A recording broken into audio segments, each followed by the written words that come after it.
আদালতের মধ্যে জিন সাক্ষীরা ডাক দেয়া বলে, এই লোকটা আমাদের জিনদের মধ্যে একটা জিন হত্যা করে ফেলেছে। এবার আদালতে যিনি বিচারক তিনি রায় দিয়া দিলেন, যেহেতু আমাদের জিন তুমি হত্যা করেছো, এই মুহূর্তে তোমাকেও দুনিয়া থেকে বিদায় করে দেওয়া হবে। আল্লাহর এক বান্দা রাস্তা দিয়া যায়, হঠাৎ তাকায় দেখে বিশাল বড় একটা সাপ দেখা যায়। আল্লাহর ওলি বুঝতে পারে নাই, বিশাল ভয়ঙ্কর সাপ দেখা একটা লাঠি ভাঙলেন, লাঠি দিয়া পিটায়া পিটায়া সাপটাকে দুনিয়া থেকে বিদায় করে দিলেন। বিশাল ভয়ঙ্কর সাপ হলে কি হবে? আসলে এটা সাপ ছিল না, এটা ছিল জিন জাতির মধ্যে একটা জিন, যে জিনটা সাপের আকৃতি ধরে রাস্তায় ঘোরাফেরা করছিল। আর এই জিনটাকে সাপ মনে করে আল্লাহর বান্দা, আল্লাহর গোলাম তাকে হত্যা করে ফেলেছে। এবার জিনদের মধ্যে খবর পৌঁছিয়া গেছে, কি হয়েছে? কয় অমুক জিনটাকে একজন মানুষ হত্যা করে ফেলেছে। এবার জিনদের রাষ্ট্রের মধ্যে খবর চলিয়া গেছে, কারণ জিনেরা কিন্তু মানুষের আশপাশে বসবাস করে, খারাপ জায়গায় বসবাস করে, নোংরা জায়গায় ডাস্টবিনে বসবাস করে, পায়খানার ভিতরে বসবাস করে, সমুদ্রের ভিতরে বসবাস করে, নদীর মাঝে বসবাস করে, যেখানে কোনো মানুষ বসবাস করে না, অন্ধকারাচ্ছন্ন জায়গা যেখানে গাছ গাছালি বেশি সেখানে বসবাস করে, পাহাড় জঙ্গলে বসবাস করে। এই জিনদের মধ্যে যখন পৌঁছিয়া গেল খবর, একটা জিন একজন মানুষ হত্যা করে ফেলেছে। এবার যে আল্লাহর গোলাম সাপটাকে হত্যা করেছিল, জিনটাকে সাপ মনে করে হত্যা করেছে, সেই আল্লাহওয়ালাকে জিনেরা অ্যারেস্ট করে তাদের জিনের রাজ্যে নিয়ে যাওয়া হলো। জিনেরা আদালত কায়েম করলেন, কি করা যায়? হত্যার বদলে এবার হত্যার মামলা করিয়া ফেলা হয়েছে। মিথ্যা মামলার দায়ে, জিন হত্যার দায়ে আল্লাহর ওলির ফাঁসি দেওয়া হবে। মৃত্যু যন্ত্রণায় ছটফট করে সেও দুনিয়া থেকে এক সময় বিদায় হয়ে যাবে। আল্লাহর ওলিকে মৃত্যুর বদলে মৃত্যুদণ্ড দেওয়া হলো, ফাঁসির রায় ঘোষণা করা হলো। আদালতের মধ্যে জিন সাক্ষীরা ডাক দেয়া বলে, এই লোকটা আমাদের জিনদের মধ্যে একটা জিন হত্যা করে ফেলেছে। এবার আদালতে যিনি বিচারক তিনি রায় দিয়া দিলেন, যেহেতু আমাদের জিন তুমি হত্যা করেছো, এই মুহূর্তে তোমাকেও দুনিয়া থেকে বিদায় করে দেওয়া হবে। ফাঁসির কাষ্ঠ, ফাঁসির আদালত কায়েম করা হলো। আল্লাহর গোলাম আল্লাহওয়ালাকে ফাঁসির কাষ্ঠে ঝুলানো হবে। এমন সময় আল্লাহর ওলি ডাক দিয়া বলে, এটা যে একটা জিন ছিল আমি বুঝতে পারি নাই, কারণ এটা একটা সাপ দেখে আমি তার আক্রমণ থেকে বাঁচার জন্য সাপটাকে আমি মেরে ফেলেছি, কিন্তু জিন সাপের আকৃতি ধরে এখানে শুয়েছিল এটা আমি বুঝতে পারি নাই। এবার জিনদের মধ্যে একজন মুরব্বী জিন ডাক দিয়া বলে, হ্যাঁ আদালত তথা মাননীয় আদালত, মাননীয় বিচারক মণ্ডলী যারা আছেন আপনারা শোনেন। জিনের রাজ্য প্রধান যারা আছে তাদেরকে আবার ডাক দিয়া বলে, আমি আল্লাহর হাবিব রহমতুল্লিল আলামিনের একটা হাদিসও শুনেছি, আল্লাহর নবীর বহু সাহাবায়ে কেরামদেরকে আমি দেখেছি, আল্লাহর হাবিব রহমতুল্লিল আলামিন জিনের ব্যাপারে অনেক কথাবার্তা বলেছেন। তবে জিন যদি সাপের আকৃতি ধরে সেখানে শুয়ে থাকে তাহলে এটা আল্লাহর গোলামের কোনো দোষ নাই, তাকে বেকসুর খালাস দেওয়া হোক। এই আল্লাহর বান্দা বেগুনাহ মাসুম, সে কোনো অপরাধ করে নাই, আল্লাহর হাবিবের ভাষা অনুযায়ী তার কোনো অপরাধ নাই, সে তো জিন হত্যা করে নাই, সে একটা সাপ হত্যা করেছে। জিন যেহেতু সাপের আকৃতি ধরে এখানে শুয়েছিল, এটা কোনো আল্লাহর বান্দার অপরাধ হয় নাই। এই পুরাতন মুরব্বী জিনের কথা শুই না, এবার বিচারক ডাক দিয়া বলে, এই জিন যেহেতু আল্লাহর নবীর পক্ষে সাক্ষ্য দিয়েছে, এই জিন যেহেতু আল্লাহর নবীর সাহাবায়ে কেরামদেরকেও দেখেছে, অনেক হাদিস শরীফের ব্যাপারেও তার ধারণা আছে, তাহলে আমরাও এই লোকটাকে বেকসুর খালাস দিয়ে দিলাম। জিনের রাজ্যের রাজা সহ বিচারক সহ সবাই ডাক দিয়া বলে, যে আল্লাহর গোলামকে তোমরা অ্যারেস্ট করে নিয়ে এসেছ, তার কাছে তোমরা ক্ষমা চাও, তাকে খাবার দাবারের ব্যবস্থা করা হোক, তাকে এখান থেকে তার এলাকায় নিয়ে যাওয়া হোক। সসম্মানে তাকে নিয়ে যাওয়া হলো, তাকে ফুলের মালা গলায় দিয়া আনন্দ চিত্তে সবাই সাদরে গ্রহণ করে নিলেন, এবং জিনেরা সবাই ওয়েলকাম স্বাগতম জানায়া এই মানুষটাকে সসম্মানে তার বাড়ির দিকে ফিরাইয়া দিয়ে আসলেন। এই জন্যই মহান আল্লাহ রাব্বুল আলামিন বলেন, ওয়ামা খালাকতুল জিন্না ওয়াল ইনসা ইল্লা লিয়াবুদুন। জিন আমরা দেখি না, কিন্তু বিশ্বাস করার নাম হলো ঈমান। আমাদের উলামায়ে কেরাম, অনেক মুরব্বীদের কাছে আমি শুনেছি, আমি তো আর দেখি নাই, যে অনেক মাদ্রাসার ছাত্র আছে জিনদের মধ্যে। ছোটখাটো মাদ্রাসায় না, বড় বড় মাদ্রাসায়, হাটহাজারি, পটিয়া, মেখল, এমন বড় বড় মাদ্রাসা যেগুলো নানপুর মাদ্রাসা, ওখানে কিছু জিন ছাত্র আছে যারা মাদ্রাসার ওস্তাদদের কাছে পড়ে। সুবহানাল্লাহ বলেন না? হাজার হাজার মানুষ মিলে মুহাম্মদ ইবনে আব্দুল্লাহর সামনে যায়, বলে, হ্যাঁ মুহাম্মদ, আমরা যেই মূর্তির পূজা করি সেই মূর্তি তোমার বিরুদ্ধে সাক্ষ্য দিয়েছে। আল্লাহর হাবিব রাহমাতুল লিল আলামিন ডাক দিয়া বলে, কোন মূর্তিটা আমার বিরুদ্ধে সাক্ষী দিয়েছে, আমাকে সেই মূর্তির সামনে নিয়ে চলো। মানুষগুলো ওলীদ সহ মুহাম্মদ ইবনে আব্দুল্লাহকে সঙ্গে নিয়ে, যে মূর্তি একটু আগে মুহাম্মদুর রাসূলুল্লাহ সাল্লাল্লাহু আলাইহি ওয়াসাল্লামের বিরুদ্ধে সাক্ষ্য দিয়েছিলেন, সেই মূর্তির সামনে যখন আল্লাহর হাবিবকে নিয়ে যাওয়া হলো, আল্লাহর নবী, বিশ্ব নবী রাহমাতুল লিল আলামিন মূর্তির সামনে দাঁড়ালেন, মূর্তির দিকে তাকালেন, মূর্তির দিকে ইশারা করলেন।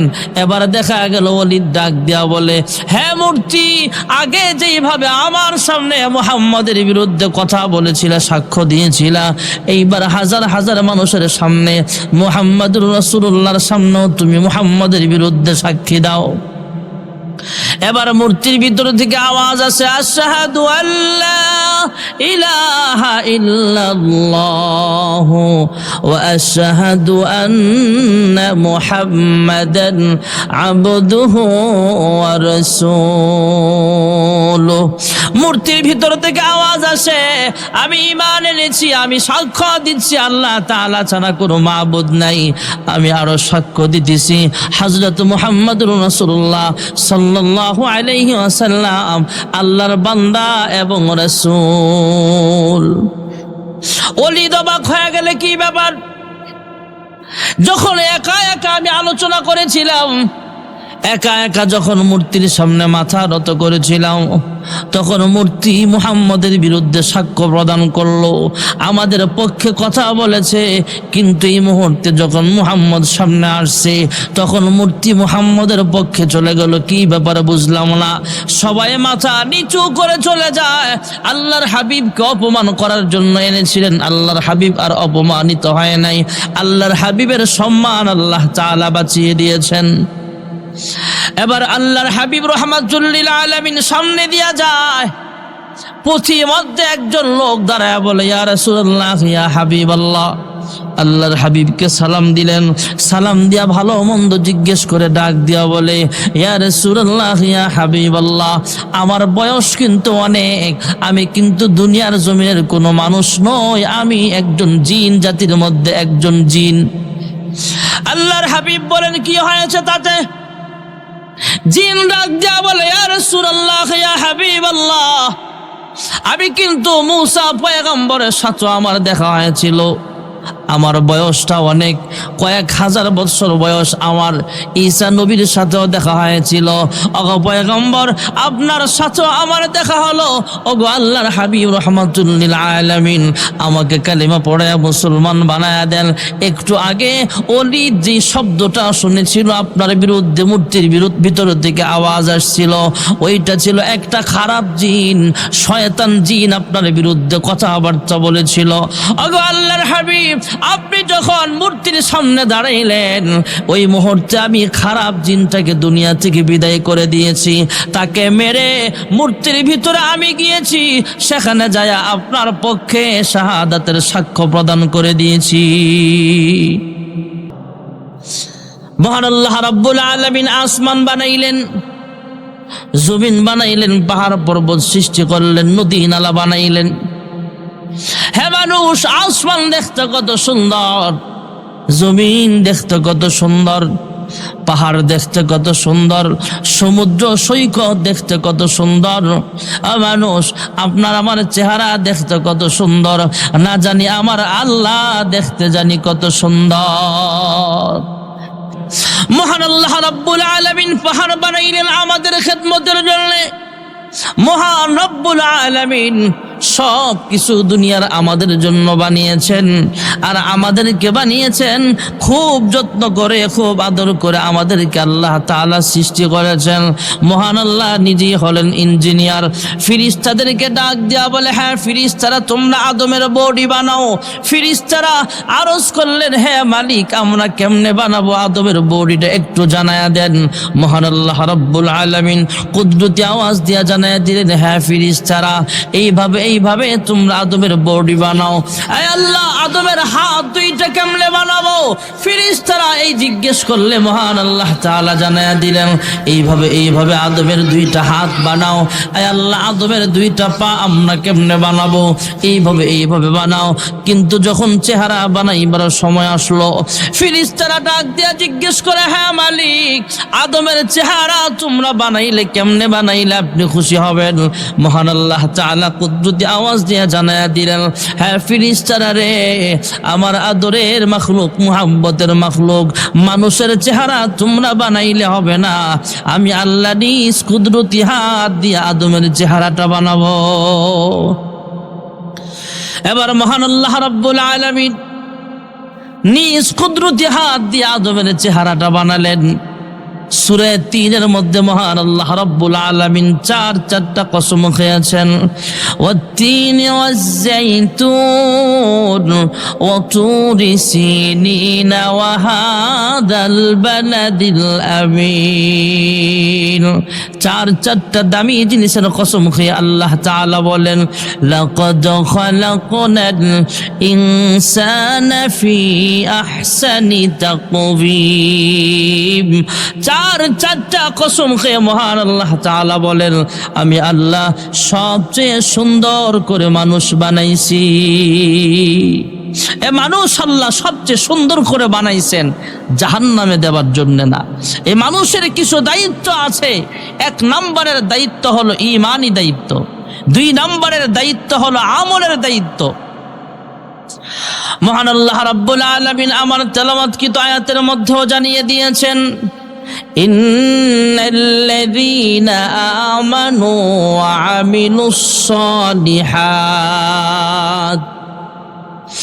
ওয়া আমিলুস সালিহাতি কানাত লাহুম জান্নাতুল ফিরদাউসি নুজুলা। আল্লাহ রাব্বুল আলামিন এই আয়াতের ভিতরেও জান্নাতে যাওয়ার শর্ত লাগাইছেন ২টা। ১ নাম্বার হলো ঈমান, ২ নাম্বার হলো নেক আমল। যারা ঈমান আনবে, নেক আমল করবে, তাদেরকে আল্লাহ জান্নাতুল ফেরদাউসের মেহমান বানাবে। জোরে কোন সুবহানাল্লাহ। ঈমানের অনেকগুলো শাখা আছে, এর ভিতরে মৌলিক শাখা হলো আমানতু বিল্লাহ, آمنت بالله وملائكته وكتبه ورسله واليوم الآخر والقدر خيره وشره من الله تعالى والبعث بعد الموت। এখানে অনেকগুলো কথা আছে, এর ভিতরে প্রাথমিক অবস্থায় আল্লাহর প্রতি ঈমান আনা। নাস্তিকদের প্রশ্ন হলো, আল্লাহ দেখি না, যেই জিনিস দেখি না সে জিনিস বিশ্বাসও করি না। আমি আপনাদের জিজ্ঞেস করতে চাই, আমাদের ভিতরে রূহ আছে না নাই? জোরে বলেন, আছে না নাই? এই আত্মা কি আমরা দেখি? না দেখো বিশ্বাস করি। আমরা বাতাসের গতি দেখি না, কিন্তু বাতাস যে চলতেছে, পাতা লতা লড়তেছে, এটা দেখে বুঝি। বাতাস যে আছে, কিন্তু বাতাস কিন্তু দেখা যায় না, না দেখেও বিশ্বাস করি বাতাস আছে। অনেক কিছু এমন আছে যেটা আমরা দেখি না, তারপরেও বিশ্বাস করি। এক নাস্তিকরা সাধারণত ৫ ওয়াক্ত নামাজি যারা পড়ে, অথবা উলামায়ে কেরামের সামনে যায় কোনো কথা বলে না। এরা যারা গ্রামের সাধারণ মানুষ, এদের কাছে যায় উল্টাপাল্টা কথা বলল। এক কৃষক কৃষি জমিনে কাজ করতেছে, এক নাস্তিক যায় কয়, ওই তোরা যে আল্লাহ আল্লাহ করস, আল্লাহ তো দেখি না, দেখা যায় না, না দেখা ওই জিনিসকে তোমরা বিশ্বাস করো কেন? মুসলমান ডাক দিয়া বলে, আল্লাহ না দেখলে কি হবে, আমরা আল্লাহকে বিশ্বাস করি। কয় না, দেখি না তো বিশ্বাস করি না। তুই বিশ্বাস করলে কর, না করলে নাই, আমি বিশ্বাস করি। সুবহানাল্লাহ কর।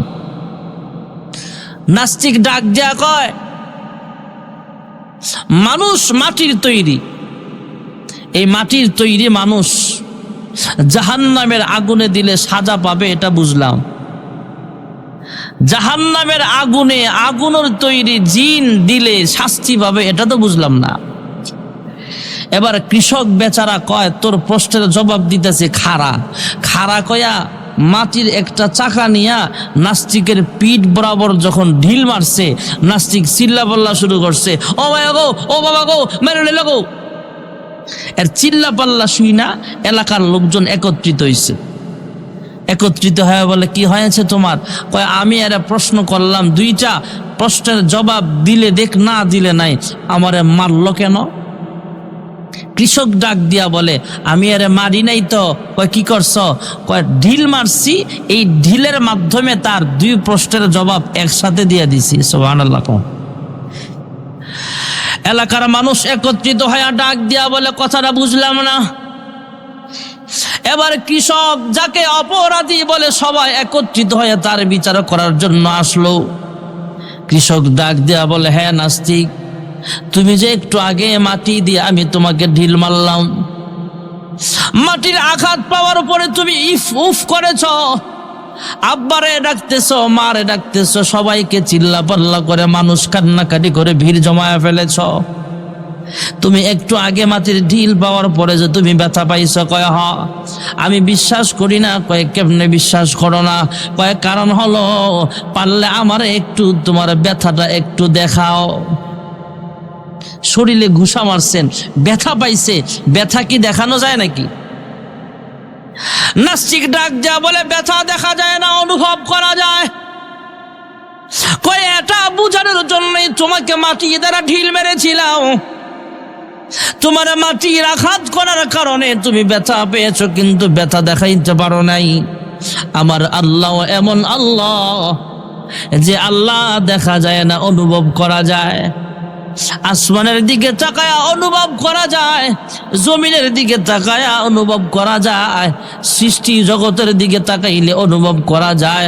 তাফাক্কারু ফি খালকিল্লাহ, আমার নিজের দিকে তাকাইলেও আল্লাহ যে আছে বিশ্বাস করা যায়। যখন সুবহানাল্লাহ। কৃষক বেচারা ডাক দিয়া বলে, হ্যাঁ নাস্তিক, শোনো, তোমার আরেকটা প্রশ্ন ছিল, জিন জাহান্নামের আগুনে দিলে শাস্তি পাবে কেমনে? মানুষের তৈরি তথা মানুষ মাটির তৈরি, মাটির তৈরি মানুষ, মাটির দেহওয়ালা মানুষ জাহান্নামের আগুনে দিলে শাস্তি পাবে। কিন্তু এই মানুষকে জাহান্নামের আগুনে দিলে শাস্তি পাবে বুঝলাম, কিন্তু আগুনের তৈরি জিন জাহান্নামের আগুনে দিলে শাস্তি পাবে এটা বুঝতে পারি নাই। এটা কেমনে হলো? হে নাস্তিক, শোন, তোর দেহটা আল্লাহ তাআলা মাটি দ্বারা বানাইছে। কয়, হা। আর আমি একটা মাটির চাকা দিয়া তোর শরীরে ঢিল মারলাম। মাটির চাকা দিয়া মাটির দেহর মধ্যে ঢিল মারলে যেমন ব্যথা পাওয়া যায়, তেমনি ভাবে আগুনের তৈরি জিন জাহান্নামের আগুনে দিলেও শাস্তি পাবে। এটা হলো তোর প্রশ্নের জবাব। যখন সুবহানাল্লাহ। কৃষক ডাক দিয়া বলে, ঢিল মাইরা তোর দুই প্রশ্নের জবাব দিয়া দিলাম। তুমি বলেছিলা জিন জাহান্নামে দিলে শাস্তি পাবে, কেমনে বুঝে আসে নাই? এই জবাবও দিয়া দিলাম। আমার আল্লাহ দেখো না, তারপরও বিশ্বাস করি কেন? এই প্রশ্নের জবাবও একসাথে দিয়া দিলাম। আমার আল্লাহ হলেন এমন আল্লাহ যে আল্লাহকে আমরা দেখি না, তারপরও আমরা বিশ্বাস করি। এটার নাম হলো ঈমান। যখন সুবহানাল্লাহ। একটা মোহাব্বতে ডাক দেন তো আল্লাহ। যারা আছেন আপনারা দিলেই তো অনেক আওয়াজ হবে, জোরে ডাক দেন আল্লাহ। দুনিয়াতে মাকে মা বলে ডাক দিলে মা খুশি হয়ে যায়, আব্বাকে আব্বা বলে ডাক দিলে আব্বা খুশি হয়ে যায়, চেয়ারম্যানকে চেয়ারম্যান বলে ডাক দিলে খুশি হয়ে যায়, এমপি সাহেবকে এমপি সাহেব বলে ডাক দিলে খুশি হয়ে যায়, মুতামিম সাহেবকে মুতামিম সাহেব বলে ডাক দিলে খুশি হয়ে যায়। আমার আল্লাহ ডাক দিয়া কয় উদউনি আস্তাজিব লাকুম, হে বান্দা বান্দি, আমি আল্লাহর দেওয়া জিহ্বাটা লড়ায়া লড়ায়া আমি আল্লাহকে যখন ডাক দিবা, আমি আল্লাহর কুদরতি অন্তরটাও সঙ্গে সঙ্গে ঠান্ডা হয়ে যায়। হে বান্দা, আমি আল্লাহকে আল্লাহ বলে ডাক দিবা একবার, আমি আল্লাহ তাআলা 70 বার তোমার ডাকের জবাব দিয়ে দেব। জোরে ডাক দেন আল্লাহ। তোমার নামে মধুর গানে হৃদয়ে ভরে যায়, তোমাকে পড়ে গো মনে ভোরের হাওয়ায়। আজানে আজানে কাঁপে সুরের মিনার, বয়ে চলে নদী শূন্য কিনার, তোমার নামের সিফাত মনটা নাড়ায়, তোমাকে পড়ে গো মনে ভোরের হাওয়ায়। জোরে ডাক দেন আল্লাহ। আল্লাহকে আমরা দেখি না, তারপরও বিশ্বাস করার নাম হলো ঈমান। আমানতু বিল্লাহ ওয়া মালাইকাতিহি ওয়া কুতুবিহি ওয়া রাসূলিহি। 2 নম্বর হলো ফেরেশতাদের প্রতি ঈমান। ফেরেশতারা নূরের তৈরি ফেরেশতা, যেই ফেরেশতাদেরকে আমরা দেখি না, তারপরও আছে যে ফেরেশতারা, এটা বিশ্বাস করতে হবে আমাদেরকে। কারণ মহান আল্লাহ রাব্বুল আলামিন ফেরেশতাদের ব্যাপারে অনেক আয়াতে আলোচনা করেছেন। এক আয়াতে আল্লাহ তাআলা বলেন, লা ইয়াসুনাল্লাহা মা আমারহুম ওয়া ইয়াফআলুনা মা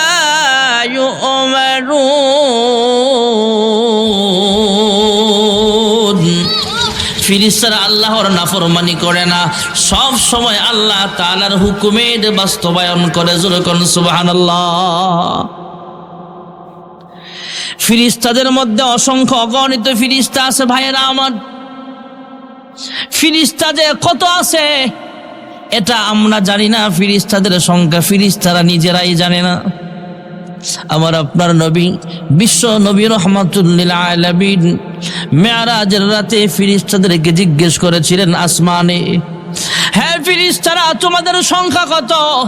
ফেরেশতারা ডাক দেয়া বলে, গো আল্লাহর হাবিব, আমাদের ফেরেশতাদের সংখ্যা কত আমরা বলতে পারি না, তবে আপনাকে একটু আইডিয়া দিতে পারি, ধারণা দিতে পারি।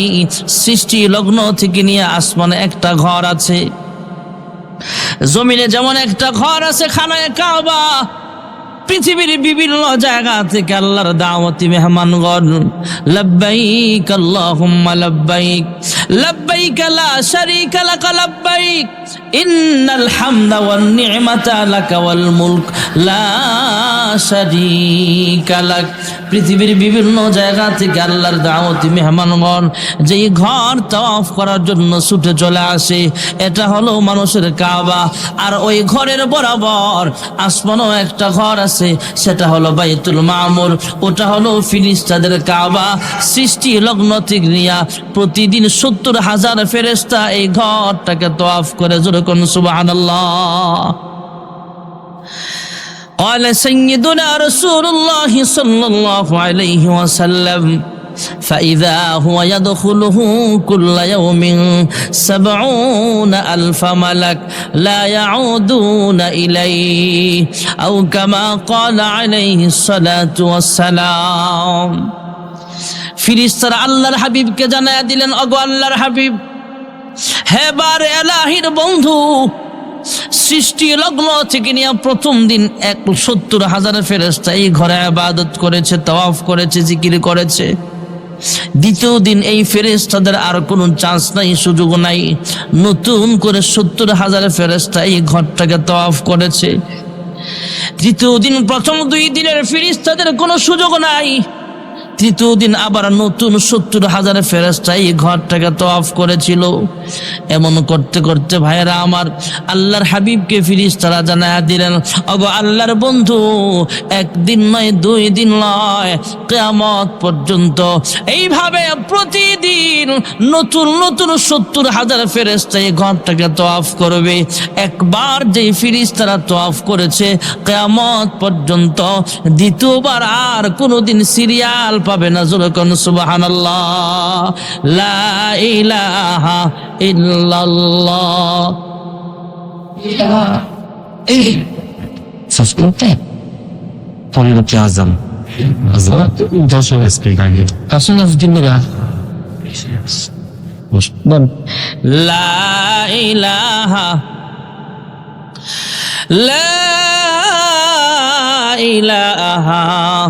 ইল্লাল্লাহ মুহাম্মাদুর রাসূলুল্লাহ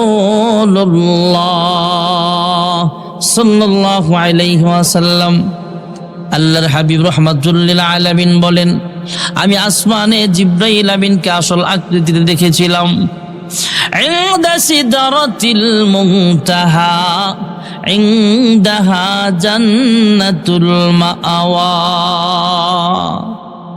আল্লাহর হাবিব বলেন, লাহু সিত্তু মিআতি জানাহিন, সিদরাতুল মুনতাহায় জিবরাইল আমিনকে আসল সুরতে দেখেছিলাম। জিবরাইল আমিনকে আল্লাহর হাবিব কয়েকবার দেখেছেন আপন সুরতে।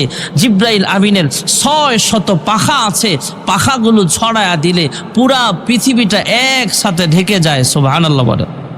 তাহলে এই ফেরেশতা আমগর চেয়ে ছোট না অনেক বড়? এই ফেরেশতা যদি অনেক বড় হয়, যে আল্লাহ ফেরেশতা বানাইছে সে আল্লাহ কত বড়। সুবহানাল্লাহ কন্যা। ভাইয়েরা আমার, বন্ধুরা আমার, আল্লাহ যত ফেরেশতা বানাইছেন, ফেরেশতাদের মধ্যে 4 জন ফেরেশতা হলো সেরা ফেরেশতা, জিবরাইল, মিকাইল, আজরাইল, ইসরাফিল। এছাড়া অসংখ্য ফেরেশতা বানাইছেন মহান আল্লাহ রাব্বুল আলামিন। আমরা দেখি না, তারপরও বিশ্বাস করার নাম হলো ঈমান। ও কুতুবিহি, কিতাব সমূহের প্রতি ঈমান। আপনাদের এই দারুল কোরআন সিদ্দিকিয়া মাদ্রাসায় যে কোরআনুল কারীম পড়ানো হয়, এটা হলো আল্লাহর কিতাব, আল্লাহর কালাম। এটা আসমানি একটা মহাগ্রন্থ আল কোরআন, কিয়ামত পর্যন্ত মানুষের সংবিধান। সুবহানাল্লাহ। বানি সকলের নয় শুধু মুমিনের, যারাই চলবে মেনে ফল পাবে কোরআনের। ঘরে বলো কিবা রাষ্ট্রে বলো, ঘরে বলো কিবা রাষ্ট্রে বলো, অশান্তি দূর করে শান্তি আনে সমাধান। ঠিক না ঠিক? এই মাদ্রাসায় যে কিতাব পড়ানো হয় সেটা হলো কোরআনুল কারীম। কোরআনুল কারীমের আগে মহান আল্লাহ রাব্বুল আলামিন আরো 103 খানা কিতাব অবতীর্ণ করেছেন। আমাদের বিধান হলো কোরআন, আমাদের কিতাব হলো কোরআন। তবে আসমানি বাকি 103 খানা কিতাব, ওইগুলোও আল্লাহর পক্ষ থেকে বিধান ছিল। এটা বিশ্বাস করার নাম হলো ঈমান। কেউ যদি আল্লাহর কোরআনুল কারীম তেলাওয়াত করে তাহলে অনেক অনেক সওয়াব পাবে। তার কারণ হলো মহান আল্লাহ রাব্বুল আলামিন বাকি 103 খানা কিতাব সংক্ষিপ্ত আকারে কোরআনুল কারীমের ভিতরে ঢুকায়া দিয়েছে। জোরে কোন সুবহানাল্লাহ। কেউ যদি আল্লাহর কোরআন তেলাওয়াত করে সে যেন আসমানি 104 খানা কিতাব তেলাওয়াত করলো। সুবহানাল্লাহ। কোন কোরআন হলো আমাদের জন্য কিতাব আল্লাহ অবতীর্ণ করেছেন।